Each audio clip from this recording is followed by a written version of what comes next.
Hello, I'm Mari Kurahashi, And I'm Elizabeth Reichert. and we co-direct the Stanford Parenting Center. My first day at Stanford was 10 years ago, and I was so nervous. I'd spent 13 years in grad school leading up to this moment. I'd visited my mentors countless times at their office hours, and here I was, standing in front of my very own office. My name and credentials were printed on the door. Lucky for me, I had a friendly neighbor to calm my nerves. Elizabeth's office was right next door. I'm not sure how I managed to calm you down, Mari, because inside I was just as intimidated. It was my first day too. Mari and I had an immediate connection. We were both passionate about child psychiatry and service, and we believed, and still do, that kids are resilient and we could help them. We were full of energy and eager to offer new evidence-based treatments. Those first few years were a whirlwind of packed schedules, seeing complex patients back to back all morning, writing notes over lunch. And then seeing more patients all afternoon. And by our commute home, we'd be emotionally exhausted. And then we'd have to finish writing our notes and catching up on emails and our to do lists late into the night. We became each other's confidant and support system. Soon after I had my first child, Mari let me cry in her office. I'd left my son Oliver at daycare for the very first time, both of us in tears. And when I got to work, I started crying all over again. I found myself questioning my choice to care for other people's children. And I've been there too with both my kids. And this was a conversation we'd repeat over and over. How can we be great parents and clinicians? And so while we packed in as many patients as we could into our schedules, the rates of pediatric mental health disorders and tragic suicides continued to skyrocket, locally, nationally, and internationally. So our wait lists continued to grow and grow and even close. And so, to offer some perspective, in this country, there are only 5 psychiatrists for every 10,000 children that are in need of one. So, what that means is 2,000 mentally ill children are in line to see just one doctor. To put that another way, about 80% of children in the US do not receive the mental health care they need. 80% of our kids go untreated. Our children deserve better. So, no matter how hard we worked, we just couldn't keep up with the growing demand. It became very clear there will never be enough clinicians to meet the needs of these children, teens, and families who are suffering.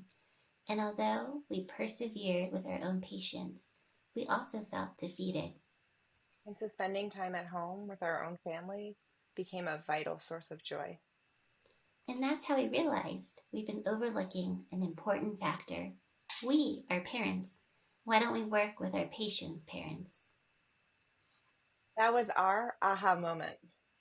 Rather than the traditional model of one clinician for each child in need, what if we reach it out to parents on a much larger scale?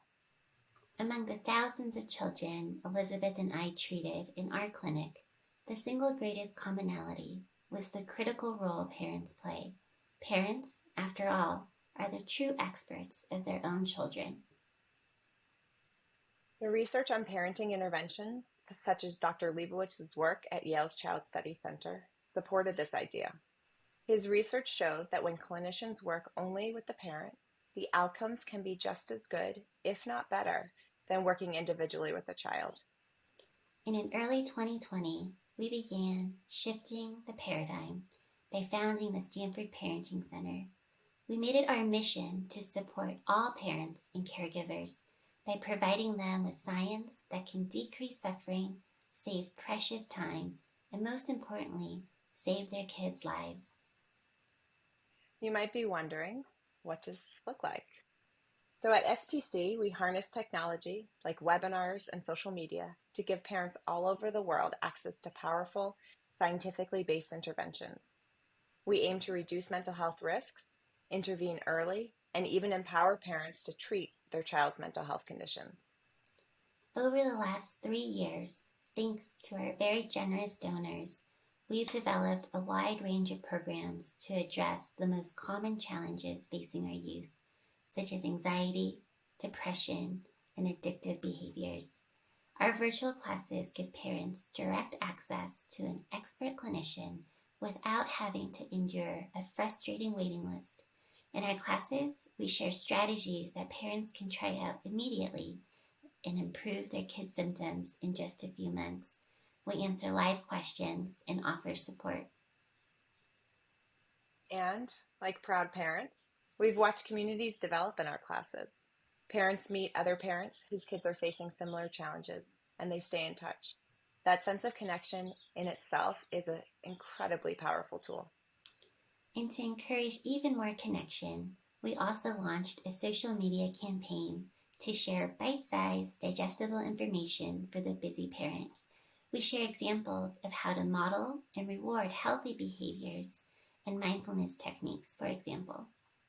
In just 3 years, the Stanford Parenting Center has served over 25,000 families, which is a dramatic increase from the 2,000 families Mari and I treated individually over the last decade.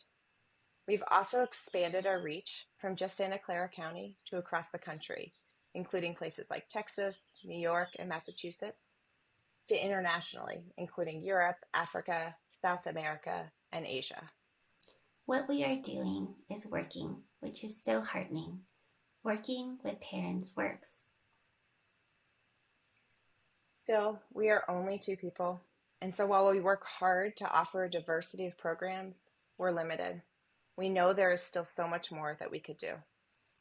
Imagine if we could scale up our program even more and one day reach all 75 million children in this country who are suffering and continue to increase our international reach. And by reaching more parents, we can start to finally decrease the rates of pediatric mental health disorders. With donor support, we can access better technology, expand our team, further develop our research, offer scholarships, and best of all, create new on-demand treatments in a variety of languages. We envision a future in which the standard of care no longer requires lengthy wait lists or exhausted, defeated clinicians. Will one-on-one therapy always remain a vital tool? Yes, of course it will. But that tool only accounts for a single hour a week per patient. By equipping parents with research-backed treatments, our kids can get around-the-clock care anytime, anywhere. Thank you so much. Thank you.